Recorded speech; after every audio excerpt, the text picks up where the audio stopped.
아멘. 할렐루야.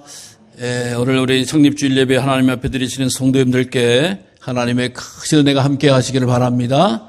자, 가슴에 손을 얹고요. 내 영혼아 여호와를 찬송하라. 시작. 내 영혼아 여호와를 찬송하라. 두 손을 들고 할렐루야. 모든 영광 하나님께 올립니다. 시작. 할렐루야. 모든 영광 하나님께 올립니다. 기도하겠습니다. 살아계신 아버지 하나님 감사합니다. 60년 전에 이 땅에 우리 신광교회를 허락하시고 믿음의 역사로 성령의 인도함으로 여기까지 달려오게 하시는 일을 생각할 때마다 감사를 드립니다. 우리에게 주신 귀한 기회와 시대를 잘 감당하게 하시고 주님께서 기뻐하시는 일 등이 감당할 수 있도록 능력과 믿음과 사랑을 더하여 주시옵소서. 오늘도 주의 은혜와 사랑을 구하는 모든 심령 속에 성령님께서 찾아오시고 부어주어서 넉넉히 세상을 이기는 믿음의 사람으로 쓰임받게 하여 주시옵시고 하늘나라 일꾼으로 부족함 없도록 채우시고 능력으로 붙잡아 주시옵소서. 오늘도 귀한 시간 주의 말씀을 사모하며 기다리는 모든 심령에게 은혜와 사랑을 덧입혀 주시고 마음은 오늘도 육신의 질고와 병마 가운데서 형편과 처지 가운데서 이 자리에 함께하지 못하는 주의 사랑하는 종들을 기억하여 주셔서 약함이 강하게 내어지게 하시고 병마가 떠나가게 하시고 주님의 전에서 한껏 달려 나올수록 믿음의 믿음을 더하여 주시옵소서. 모든 영광을 주께 돌려오며 예수 그리스도의 이름으로 감사하며 기도드리옵나이다. 아멘. 66년 전에 우리 신광교회를 허락하신 하나님 앞에 찬양과 영광을 올려 돌립니다. 우리 교회가 이렇게 달려올 수 있었던 것은 전적으로 하나님의 은혜였습니다. 그래서 정말 하나님의 은혜가 아니었으면 1년도 한시도 또 지내올 수 없는 것이 몸된 교회의 일이고 또 교회를 섬기고자 하나님께서 보내주신 주의 사자들을 통해서 우리 교회가 넉넉히 또 달려나왔다라고 생각되어집니다. 두말할 것 없이 또 우리 장로님들의 사랑과 헌신이 또 우리 성도님들의 순종과 충성이 또 우리 아름다운 교회를 이루는 데 있어서 그 밑거름이 되어졌다라고 생각이 되어집니다. 정말 생각해 보면서 말씀을 준비해 보면서 우리 그동안 함께 했지만 이제는 하늘나라로 이사 가시고 또 혹은 마음은 온이로되 육신에 무너져서 함께하지 못하는 성도들을 생각해 보면은 참 너무 가슴이 짠한 생각도 듭니다. 왜냐하면 거의 제가 15년 됐는데 15년 동안에 우리 성도님들 절반 정도가 천국 가시거나 또 이렇게 몸이 아프시거나 그런 일들이 생긴 것 같은 생각이 들어요. 또 자녀들은 또 다 출타를 하게 되어지고 그래서 우리가 숫자적으로 보면은 정말 절반이 되어졌다라고도 할 수가 있겠습니다만은 그것이 중요한 것이 아니라 믿음의 역사를 이어오고 있고 또 앞으로도 하나님께서 하실 일을 기대해가면서 나아가는 것이 우리 믿음의 자세다라고 생각이 되어집니다. 하나님의 교회, 하나님이 역사하시고 하나님이 인도하실 줄로 믿습니다. 충성하는 백성들, 기도하는 일꾼들을 통해서 하나님께서 하나님의 사랑에 놀라운 은혜와 기적을 베풀어 주실 줄로 믿습니다. 우리들이 끝까지 주님 오시는 그날까지 교회의 사명을 잘 감당하고 주 안에 뜨거운 사랑으로 피차 용납하고 은혜로 역사하는 교회가 되기를 원합니다. 정말 우리나라가 오늘 3.1절 기념주의를 맞이해서 우리나라가 독립하는 데 있어서 정말 신기한 일이, 즉 하나님께서 하신 일이 너무나 놀랍더라고요. 그래서 이렇게 방송을 보면서 또 자료를 찾아보면서 우리나라 3.1 운동이라고 하는 것이 정말 인간적인 운동이 아니라 하나님의 인도하심이었다라고 고백할 수밖에 없습니다. 왜냐하면요, 그 운동의 중심에는 교회가 있었던 거예요. 그 운동의 중심에는 기도하는 사람이 있었고 그 운동의 중심에는 무명의 성도들의 희생과 헌신이 있었습니다. 그래서 정말 한국에서만이 이 한반도에서만 있어야 될 그 운동이 전 세계에 감동을 주고 전 세계를 움직이는 큰 운동이 되어졌다라고 하는 거예요. 그래서 하나님이 친히 어떤 일을 하셨는가라고 하는 걸 보면 여러 나라 사람들 또 보내주셔서 이 3.1 운동에 대한 그 극대화시킨 것을 보게 됩니다. 우리나라가 1919년 3월 1일 날 3.1 만세 운동을 벌였는데요.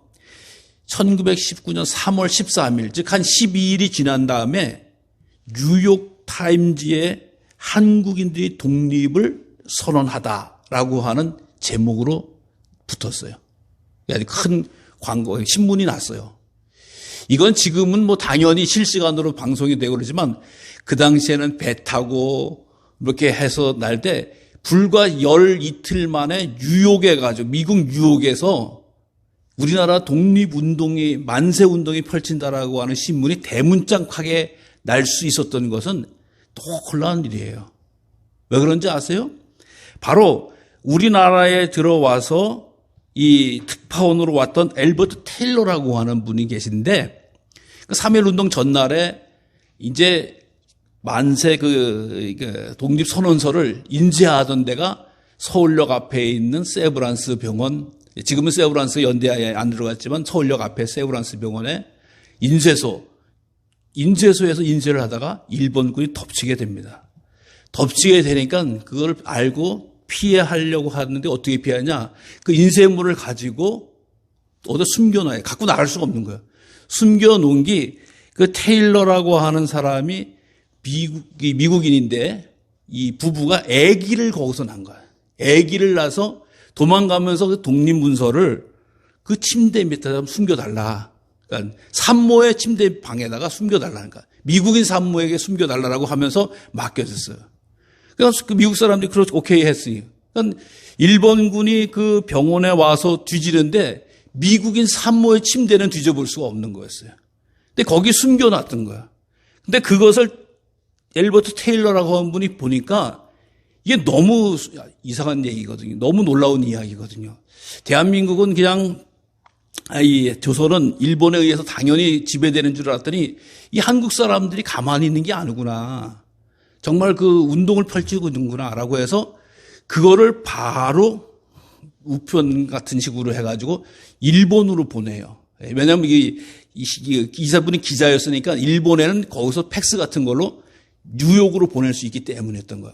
그래서 불이 나게 그것을 불러가지고 일본 가는 사람 한 편에 그래서 도쿄로 보내가지고 도쿄에서 뉴욕으로 보낸 거야. 그래서 어떻게 보면은 이 헌신이 없었다고 하면은 그냥 한국 이 조선 반도에서 그냥 소요와 밀란이 일어났다 끝났다라고 하는 것 전 세계 사람들 아무도 모를 수 있었는데 이분이 이런 헌신을 한 거야. 아, 한국 사람들이 독립운동을 하려고 꿈꾸는구나. 이 지배가 잘못된 거구나.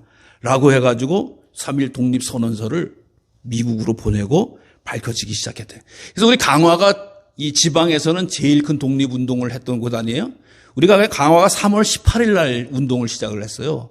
근데 강화보다도 먼저 5일 먼저 뉴욕에서 전 세계 사람들이 볼 수 있도록 사용하셨던 것을 보게 됩니다. 또 어떤 사람은요, 하나님께서 본 로버트 베델이라고 하는 토머스 베델이라고 하는 분은 영국 분이세요. 영국 분인데 이분이 이 대한민국에 우리나라에 들어온 게 러일 전쟁을 취재하러 들어왔는데 한국 사람들이 활동하는 것이 너무나 항일 운동하는 것이 너무나 놀랍든. 그래가지고 이게 일본이 침략을 해서 한국을 너무 괴롭히는구나. 한국 사람은 너무 괴롭히는구나. 사실상 이것이 독립민족을 하는 건데 침탈한 거구나라고 하는 거예요.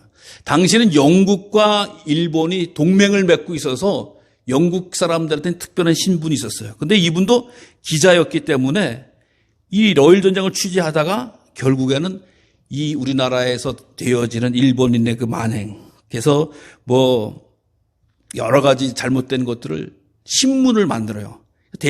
매일신보라고 하는 신문을 만들어 가지고 한국에서 일어난 일본인들의 그 만행을 막 해요. 막 신문을 찍어서 내는 거, 언론을 통해서 내는 거예요. 근데 우리나라에서 하는 거예요. 근데 그 사장이 누구냐? 영국 사람인 거야. 매일신보 사장이. 그러니까 영국 사람이 그 일을 하니까 일본이 어떻게 하지를 못하는 거예요. 이 영국 사람이 사장이니까. 그래가지고 그 사람이 열심히 우리나라의 그 만행을, 우리나라 실상과 일본의 만행을 계속 알리면서 활동을 하게 되어집니다. 결국 그분은 그래서 일본 사람들이 하도 힘들게 하니까 영국 사람이 이래서 이 당시 중국에 가서 재판을 받게 만들어요. 우리나라와 영국의 사람들이 안 와 있으니까 중국 가가지고 재판을 받다가 이분이 돌아가십니다. 그래서 이분이 한국의 그 어려운 것들을, 그래서 그분은 신문사에다가 어떤 거에 써보셨냐? 일본인과 개는 우리 신문사 출입을 금함합니다. 라고 하는 걸 대놓고 써놨어요. 우리나라 땅인데도, 일본이 지배할 때도. 근데 영국 사람이라고 하는 게 특혜가 그런 것을 자기 특혜를 자기 특혜로 삼지 않고 한국의 독립을 위해서 쓰던 사람이고요. 마지막으로 우리 감리교 선교사 가운데 홀버트라고 하는 그런 선교사님이 있습니다. 그분은 한때 한국인이 가장 좋아하는 외국인 1위였어요. 한국인 선교사인데, 우리 감리교 선교사님인데, 이분은 뭐 선교사뿐만 아니라 사학자기도 하고 언어학기도 하고 독립운동가에서 헤이그 밀사 파견하는데 적극적으로 참여하셨던 분이기도 하고요. 언어학자로는 한국의 이 한글을 연구해 보니까 너무 탁월한 거예요. 그래가지고 한글의 맞춤법뿐만 아니라 띄어쓰기도 이분이 강조했어요. 옛날에 띄어쓰기가 제대로 안 됐었는가 봐요. 그래서 한국 사람들이 말이 너무 아름답고 과학적이고 창의적이다라고 해가지고 이야기를 합니다. 그래서 결국에는 이 띄어쓰기 같은 것까지도 해서 큰 독립훈장도 받고 한 헤이그 밀사로 파견하는 데 있어서 이 선교사님으로 귀하게 쓰임 받았던 것을 보게 됩니다. 그래서 정말 이분들이 맨 처음에 한국의 독립을 해야지, 한국 독립하는 걸 도와야지라고 해서 오신 것이 아니라 자기 일에 따라서 자기 사명에 따라서 따라왔다가 한국의 실상을 보게 되어지고 그들에게 감동을 주셔서, 외국인들하고 다 우리나라 편에 섰습니까?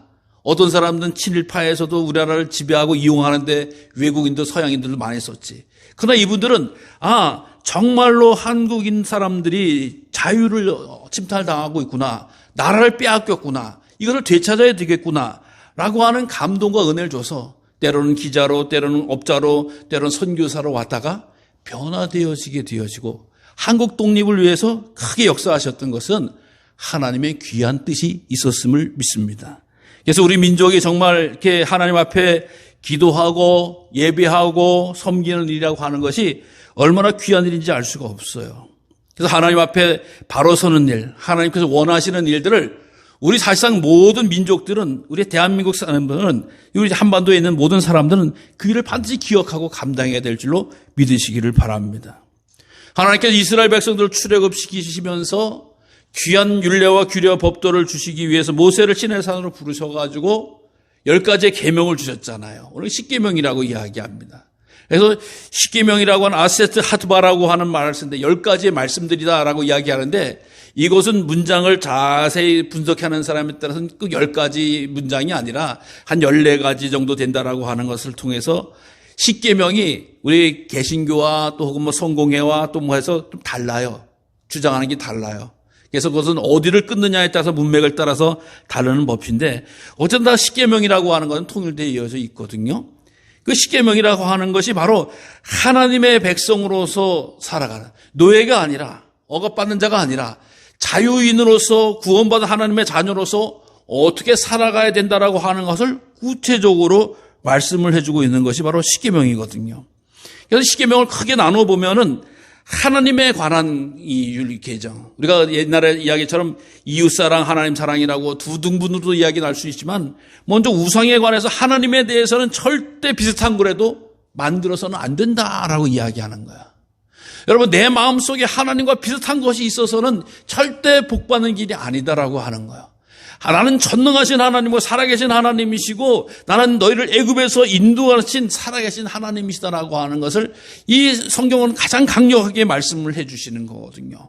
그래서 사람들은 자기를 위해서 어떤 우상을 만들기도 하고 형상을 만들기도 하고 명명하기도 하지만, 그것은 반드시 심판하시겠다라고 하는 것이 하나님의 말씀이에요. 그래서 우리 믿음의 자녀들은 그저 하나님만 바라보면서 하나님이면 됩니다, 하나님은 완전하십니다, 하나님은 능력이 충만하십니다라고 해서 우리 모든 것에 대해서 하나님 앞에 의지하고 간구하고 믿어야 된다라고 하는 것을 선포해 주는 거예요. 이 당시의 백성들은 다른 것도 아니었잖아요. 가장 강력하고 위대한 나라 애굽에서 그를 건져내신 하나님이시라고 말해요. 구원하신 하나님이시라고 하는 말이에요. 이들에게는 전혀 상상도 할 수 없는 그런 일들을 하신 하나님이시라고 하는 겁니다. 모세도 하나님의 말씀을 받아서 하나님의 순종해서 그 일을 감당했던 것이, 그 어떤 출애굽 과정에서 이 출애굽은 나의 공로다라고 이야기하는 사람이 하나도 없다라고 하는 거예요.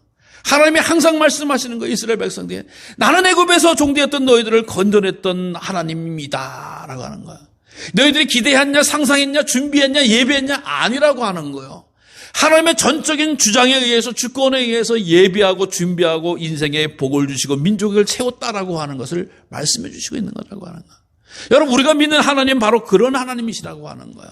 내가 믿는 하나님이 바로 그런 하나님이시라고 하는 거예요. 우리가 예상한 대로, 우리가 준비된 대로, 우리가 계획된 대로 이끌어가는 하나님이 아니라, 하나님은 사람들이 생각하고 준비한 것보다 더 탁월하고 더 완전하고 더 온전하게 우리 삶을 인도하고, 가정의 삶을 인도하고, 교회의 삶을 인도하고, 나라와 국가의 삶을 인도하고, 세계의 역사를 인도하시는 하나님이신 줄로 믿으시기를 바랍니다. 그 믿음에 대해서 선포하시는. 그렇기 때문에 절대 우상이 있어서는 안 된다라고 하는 거예요. 절대 하나님과 비슷한 것을 놔서는 안 된다고. 하나님을 섬기는 데 있어서는 안 된다라고 하는 겁니다. 그리고 또 하나님에게 관련된 모든 것은 다 귀하다라고 하는 것을 말씀해 주고 있는 거예요. 여러분, 우리가 하나님의 백성으로 살아가는 것은 귀한 존재가 되어졌다라는 사실을 기억하시기를 바랍니다. 내가 잘나서가 아니에요. 내가 이뻐서가 아니에요. 내가 재물이 많아서가 아니에요. 내가 지혜로워서가 아닙니다. 하나님 앞에 속해 있기 때문에 우리는 귀한 존재고 거룩한 존재라고 하는 것입니다. 하나님은 항상 하나님 곁에 있는 것들, 하나님의 속해 있는 것들을 귀하고 복되게 여겨주셨습니다. 심지어 오늘 본문의 말씀 통해서 율법의 십계명을 통해서 말씀하듯이 안식일을 거룩하게 지켜라라고 이야기하시는, 날짜도 귀하다라고 하는 거예요. 하나님 앞에 예배하는 날짜도 귀하다라고 하는 거예요. 하나님 앞에 나가는 마음 준비하는 시간도 귀하다라고 하는 거예요. 그러니까 우리는 거룩한 것이라고 하는 거예요. 또 하나님께서 이 하나님의 역할을 감당할수록 주신 부모님도 귀하다라고 이야기하는 겁니다. 왜요? 바로 하나님의 거룩한 역할을 감당해 준 대리자로서의 우리에게 생명을 주신, 창조의 능력을 감당하신 분이 바로 부모님이시라고 하는 것 아니겠습니까? 그러니까 이 하나님께서 거룩하게 지키는 자들은 귀한 복을 주시겠다라고 이야기하고 있는 거잖아요. 부모님을 섬겨라, 축복해 주겠다라고 하는 것. 반드시 똑같이 이야기하고 있는 것이라고 하는 겁니다. 또 뿐만 아니라 이 세상을 살아가는 동안 어떠한 윤리를 가지고 살아가야 되는가라고 하는 겁니다. 어떤 분들은 신앙생활을 하면서 세상의 법도를 무시하는 사람들이 있어요. 외면하는 사람들이 있어요. 그러나 그것이 아니라고 성경은 말씀하고 있는 거, 하나님 말씀하고 있는 거. 이 세상 살인, 간음, 도적질 하지 말고, 이게 반드시 모든 사람들이 지켜야 될 윤리라고 하는 부분을 왜 또 말씀하시느냐라고 하는 거예요. 믿음의 사람도 죽여도 되냐? 믿음의 사람 함부로 해도 되냐? 결코 그런 것이 아니라고 하는 거예요. 하나님의 법을 따르지만 이 세상의 모든 사람들이 인정하고 따라야 되는 법도 잘 준수해야 된다라고. 일부 어떤 극단적인 잘못된 생각을 가지고 있는 사람들은 이 인간의 윤리에 대해서 무관하게 생각을 하는 경우가 있어요. 그걸 뛰어넘으려고 하는 사람들이 있어요. 절대 그래서는 안 돼. 그래서 심지어 어떤 사람은 생명에 그것을 신의 이름으로 해하기도 하고, 또 신의 이름으로 못된 짓들을, 남녀의 어떤 그런 일들을 잘못하게 저지르는 존재도 있는 것을 보게 됩니다. 그리고 또 심지어 남의 재산, 재물 같은 경우도 함부로 갖고 와서 신의 이름으로 쓰려고 하는 사람들도 얼마나 많은지 알 수가 없다라고 하는 거예요. 이거 다 죄라고 이야기 안 한 거예요, 하나님은. 이거 정신 차리고 이야기하라고 하는 이야기예요. 또 뿐만 아니라 이웃에 대해서도 거짓 증거하지 말고 탐내지 않으면서 함께 화평을 누리면서 살아가는 이런 믿음의 삶이 바로 하나님의 백성들이 해야 될 일이다라고 하는 것을 선포해 주고 있다라고 하는 것입니다. 여러분, 하나님께서 우리를 진정으로 사랑하시고 우리의 주인 되신 하나님이시기 때문에 우리에게 이 10가지의 명령을 가장 강력하고 가장 단순하고 가장 아름답게 선포해 주시고 이것이 내가 원하는 일이다라고 하는 것을 말씀해 주고 있는 줄로 믿으시기를 바랍니다. 그래서 우리는 이 십계명을 바라보면서 항상 생각해야 될 것은, 그래, 하나님의 은혜로 내가 죄인된 자리에서 구원받은 자리로 옮겼고 나는 그저 하나님을 경외하고 섬기는 것이 내게는 최고의 복이다라고 하는 것. 우리에게는 이것이 최고의 복이다라고 하는 것을 늘 기억해야 된다라고 하는 것이죠. 여러분, 복은 하나님께로부터 오는 거예요. 하나님 외에 그 어떤 자도 복을 줄 수 있는 것이 아니에요. 생명은 하나님께로 온 것처럼 모든 생명도 하나님 앞에 설 수밖에 없다라고 하는 거예요. 그래서 우리가 끊임없이 하나님과 가까이 하는 것이 최고의 복이고, 끊임없이 하나님의 구원의 은총을 노래하고 찬송하고 예배하는 것이 최고의 길이다라고 하는 것을 말씀해 주고 있다라고 하는 거예요. 생각해 보세요. 신이 얼마나 많아요. 즉 애굽의 신이 얼마나 많아요. 가나안 땅에 왔더니 가나안 신이 얼마나 많아요. 그러니까 이 모든 것이 사람들의 시선을 빼앗기에 너무나 강력해요. 그냥 신의 이름으로 하나님을 가려버리려고 하고 또 여러 가지 유혹하려고 하는 것들이 얼마나 많은지 알 수가 없는지 알 수 없어요. 근데 다 제거해야 되는 거예요. 다 끊어버려야 되는 거예요. 우리도 이 세상을 살아가는 동안 좀 잘 된다, 잘 될 것이다라고 하는 것을 통해서 얼마나 많이 미혹하는지 알 수가 없어요. 그래서 하나님 외에 다른 것으로 다른 방법으로라고 하면서 끊임없이 다가오는 유혹을 아니야. 내가 믿는 하나님, 내가 기도하는 하나님, 내가 예배하는 하나님, 내 재물을 드려도 마땅한 하나님 앞에 충성하고 헌신하는 것이 가장 복된 일이야 라고 하는 것을 반드시 기억하시고 주의 사랑으로 일어서는 귀한 성도님들 되시기를 바랍니다. 그래서 성경은 무엇보다도 하나님은 유일하신 분이시고 하나님은 귀한 능력을 감당하시는 분이시다라고 하는 것을 말씀해 주고 있는 것입니다. 그래서 이 십계명은 어떻게 보관되어졌어요? 두 돌판으로 내어져 있는 것인데 언약 속에 넣어가지고 언약궤 속에 넣어가지고 지성소에 간직해서 하나님의 임재하시는 하나님의 진엄하신 명령이라고 하는 것을 교회는 믿음의 성도들은 수천 년간 기억하고 따랐다라고 하는 것입니다. 그래서 하나님이 친히 새겨주셨고 하나님 친히 말씀해 주셨다라고 하는 것이 너무나 귀하게 여길 수 있는 귀한 재료가 되어집니다. 그러나 이제는 어느 순간 우리가 십계명을 발견할 수가 없게 되어져서 두 돌판을 알게 될 수 성경 속에서 사라져가 되어져서 찾지 못하는 안타까움이 있지만 그 내용만은 반드시 우리가 기억하고 따라야 된다라고 하는 것을 선포해 주고 있음을 기억하시기를 바랍니다. 또 십계명은 바로 우리 믿음의 자녀들에게 끊임없이 교육을 해주시는 거예요. 교육을 하는 거예요. 여러분, 우리가 정말 어떤 내용을 잘 정리하면서 하나 세워나면 그걸 가지고 잘 가르쳐 주는 것이 좋거든요. 이 십계명이라고 하는 것이 우리를 억압하기 위한 율례와 규례로 발목을 잡는다라고 하는 것으로 이해해서는 안 되는데 그렇게 이해해 주시는 분도 계셨어요. 그런데 하나님의 뜻은 그것이 뭐냐? 구원의 방법으로가 아닌 교육하는 것. 즉 하나님의 품 안에 있는 자녀들에게 어떻게 하면 하나님을 더 가까이 갈 수 있을까? 어떻게 하면 하나님의 은혜 가운데 거할 수 있을까? 어떻게 하면 구원의 능력 가운데서 찬송하면서 나아갈 수 있을까라고 하는 것을 끊임없이 교육하는 이 교육의 내용이에요. 이 십계명이라고 하는 것이. 그래서 우리가 믿음의 가정 속에서 듣고 새기고 배우고 하는 말씀이 바로 10가지의 계명의 말씀이라고 하는 것입니다. 그래서 10가지라고 하는 것이 우리들 삶 가운데서 가장 하나님께서 압축적으로 귀한하기 때문에 하나님을 찬양하는 것 참 좋습니다. 경배하는 것 참 좋습니다. 그러나 하나님께서 원하시는 뜻이 무엇인가라고 하는 것을 잘 배우는, 잘 새기는 그런 시간이 바로 십계명을 통해서 우리 가운데 있어져야 된다고 하는 것을 말씀해 주고 있습니다. 사랑하는 성도 여러분, 하나님이 원하시는 것은 이 하나님의 말씀을 오직 하나님만을 섬기고 하나님의 말씀을 잘 지켜 행하는 그런 믿음의 자녀 또 하나님의 교회를 원하시고 계시는 줄로 믿습니다. 오늘 우리가 66주년을 맞이했는데 정말 하나님의 거룩한 뜻을 세워나갈 수 있는 그런 능력 있는 그런 성도님들 되시기를 바랍니다. 미국의 이 별 5개짜리 교회라고 하는 책을 쓴 알란 넬슨이라고 하는 분이 있어요. 우리가 알다시피 호텔에는 우리나라는 호텔 들어가면은 뭘 보고 들어가냐? 호텔에 보면 무궁화를 보죠. 무궁화 하나, 둘, 셋, 넷, 5개에서 5성급 무궁화다라고 이야기하면서 무궁화 있으면 5성급 호텔이다 하면 좋은 호텔. 근데 미국은 이 별이라고 그래요. 별이 5이야. 별이 5. 이 별이 5개짜리를 표시를 한다는 거예요. 호텔 등급을.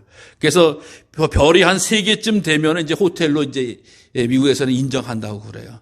그 다음에 별 3개면 그냥 호텔이고 별이 4개면 특급 호텔이고 별이 5개면 초특급 호텔이다. 물론 나중에는 더 럭셔리해서 6개, 7개짜리 호텔이 된다라고도 하면서 점점 업그레이드 되는 이야기를 하였습니다. 근데 그 사람은, 이분은 글을 쓰면서 별이 3개짜리 교회가 있고 4개짜리 교회가 있고 5개짜리 이 수준의 교회가 있다. 근데 이 당시에 최고의 별 5개짜리 호텔, 즉 별 5개짜리 호텔은 건물이나 시설만 가지고는 불가능하다는 거야. 그 속에 되어지는 서비스, 매너, 그 하나의 음식들이라든가 잠자리의 그런 것들, 그래서 고객이 와서 편안하게 쉼을 만끽할 수 있는 그런 거. 그러니까 외곽은 똑같이 똑같은 침실, 똑같은 욕실, 똑같은 식당이 있는데 그 개수나 그것이 중요한 것이 아니라 그 속에 들어간 질적인 게 달라져야지 그 다음에 별이 5개가 된다라고 이야기하는 거예요. 그래서 교회라고 하는 것도 어느 정도의 규모와 어느 정도의 자격이 되어지면은 그 다음에 별이 5개짜리 교회가 되는 것은 어마어마하게 많이 모이고 어마어마하게 큰 돈이 있어야 되고 어마어마하게 많은 성도가 있어야 된다라고 하는 것이 아니라 하나님과 질적인 교류가 있는 교회가 별이 5개인 교회다라고 이야기하는 거예요. 즉 우리들의 삶이, 성도들의 삶이 하나님과 가까이하고 하나님을 경외하고 하나님에 대해 말씀을 사모하고 배우는 그런 교회가 별의 5개 교회다라는 거예요. 교회 와서 딴짓하는 사람들이 많다는 거예요. 교회 와서 어디 다른 데 가서는 다단계를 하는 사람도 있고 와서 부동산 사업을 하는 사람도 있고 와서 하는 사람도 있고 되게 오염된 사람들이 많이 있는 곳에 대해서는 그게 이제 아무리 큰 교회면 뭐하고 아무리 큰 사람들이 모이면 뭐하냐라고 하느니 정말 교회가 모여있는 집회 장소가 있고 목사와 성도와 교인들이 있고 이렇게 되어지면 하나님을 전심으로 만나고 사모하고 은혜를 사모하고 말씀을 사모하고 기도로 충성하게 되어지면 별 5개짜리 교회가 아닌가라고 하는 그런 글을 썼다라고 하는 겁니다. 사랑하는 성도 여러분, 그래서 옛날에 한국 교회도 잘못될 때가 있어요. 교인들이 나와서 나는 어느 교회 다닌다는 걸 자랑해요. 나는 한국에 어느 교회를 다니고 있다. 순보험 쪽에, 장로교 쪽에, 감리교 쪽에 나는 어느 교회 출신이다라고 하는 걸 가지고 다 정신이 잘못된 거예요. 어느 교회 다니는 게 아무런 중요한 것이 아니에요. 내가 하나님을 만나고 내가 하나님을 경배하고 내가 하나님과 가까이 하는 것이 중요하지 어느 교회 가서 천국 간다라고 하는 식으로 가르쳐주는 게 잘못된 거 아니겠어요? 우리 믿음의 성도들 정말 하나님을 잘 섬기고 하나님이 반드시 섬기는 자에게 주시는 복을 받으시고 그래서 이 세상 살아가는 동안 불평과 불안과 염려와 두려움과 걱정과 근심이 없고 그래 하나님은 나와 함께 하셔. 나의 삶을 인도하셔. 나를 주장하셔. 하나님 내게 주신 귀한 계명을 나는 진심으로 사랑하면서 지켜나가는 것이 나의 기쁨이야 라고 고백하면서 살아가는 것이 가장 귀하고 복된 인 줄로 믿으시기를 바랍니다. 바로 이곳에 주님의 교회를 세우신 하나님의 거룩한 뜻은 우리가 무슨 수만 명이 모이는 또 어마어마한 사람이 되라고 하는 것이 아니라 하나님을 진심으로 순종하라. 하나님을 진심으로 가까이 하라. 주의 뜻과 가까이 하고 사모하라라고 하는 거룩한 뜻인 줄로 믿습니다. 우리가 얼마의 인원이 되든지 간에 끊임없이 주님과 사모하고 동행하고 교류하고 교통하는 것이 하나님이 원하시는 귀한 뜻이라고 하는 것을 반드시 기억하시면서 제가 주님 부르신 그날까지 계명에 하나님이 원하시는 말씀에 순종하고 하나님의 말씀으로 충만하고 기도로 충만하고 순종으로 충만해서 하나님 앞에 기쁨이 되는 삶이 되기를 원합니다 라고 하는 간증과 고백이 우리 가운데 넘쳐나시기를